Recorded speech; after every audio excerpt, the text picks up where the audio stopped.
שלום רב. כמאמן מנטלי לספורטאים, אני פחות עסוק במקור הלחץ, אם יש לחץ וזה בסדר שיש לחץ. אני יותר עסוק במה אני יכול לעשות עם הלחץ הזה, או איזה שיטות יש כדי לעבוד עם הלחץ הזה, וזה לחץ שאפשר למנף אותו. עכשיו בואו נסתכל על שתי שיטות מרכזיות להתנהלות במגרש. אפשר גם לעבוד על דברים שהם מחוץ למגרש. אני רוצה שנייה אחת לעבוד על דברים שהם בתוך המגרש. ואני מדבר פה לכדורגלנים, מדבר לכדורסלנים, כל תחום של ספורט, גם בשחייה וגם בטניס, אנחנו במגרש שלנו. אנחנו עכשיו במגרש ועשינו שתי טעויות. קחו כדורגלן, מסר וכדורגלן שיש ציפיות ממנו, והוא עשה שני פסים לא לעניין בכלל. והקהל מתחיל להגיב וכל מיני זה, ואז מתחילות המחשבות. מתחילות המחשבות וזה בסדר שמתחילות המחשבות. שאלה מה אני עושה עם המחשבות האלה? בדרך כלל יש כמה סוגים של מחשבות שהן מחשבות שהן מיותרות, והן בדרך כלל מחשבות מהעבר ומחשבות מהעתיד. בואו נראה. מסרתי שני פסים על הפנים, אוקיי? על הפנים. למה מסרתי לזה? הייתי צריך למסור לזה. למה לא מסרתי? למה לא התקדמתי? למה לא ולמה לא? והייתי צריך והייתי צריך והייתי צריך. זה הכל מהעבר. או מה יגידו? מה יגיד המאמן עכשיו במחצית? מה יקרה עכשיו? מה יהיה? במשחק הבא אם ירכיבו אותי? זה לא מעניין. זה לא מעניין אותנו בכלל. מה שרלוונטי זה מחשבות על ההווה. עשינו טעויות, זה מצוין שעשינו טעויות, זה בסדר. אני לא בעניין של לעשות טעויות, אבל אם עשינו טעויות זה אומר שאיפה אנחנו? ביציע? לא, אנחנו במגרש. ביציע דרך אגב, אפס טעויות.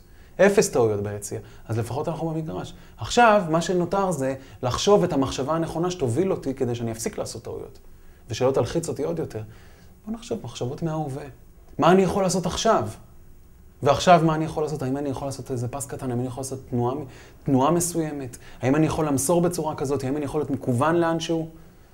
אם אני אחשוב על מחשבות על מה אני יכול לעשות עכשיו, יש יותר סיכוי שאני אחזור לעצמי, מאשר אני אתחיל להציף את עצמי. הרעיון הוא לחשוב מה עכשיו אני יכול לעשות, לא מה יכולתי ומה יגידו, מה עכשיו אני יכול לעשות. עכשיו, נקודה מאוד מעניינת שהרבה כדורגלנים פנו אליי בשנה האחרונה ושאלו אותי, גם כדורגלנים ברמה הבכירה, שאלו אותי איך אני יכול להיכנס למגרש עם יותר שקט מנטלי, עם יותר רוגע.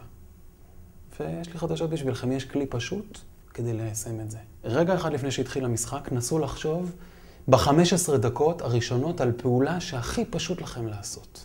הכי פשוטה. מגן, אוקיי? מגן בכדורגל. מה המגן עושה? הלחם וחמאה שלו.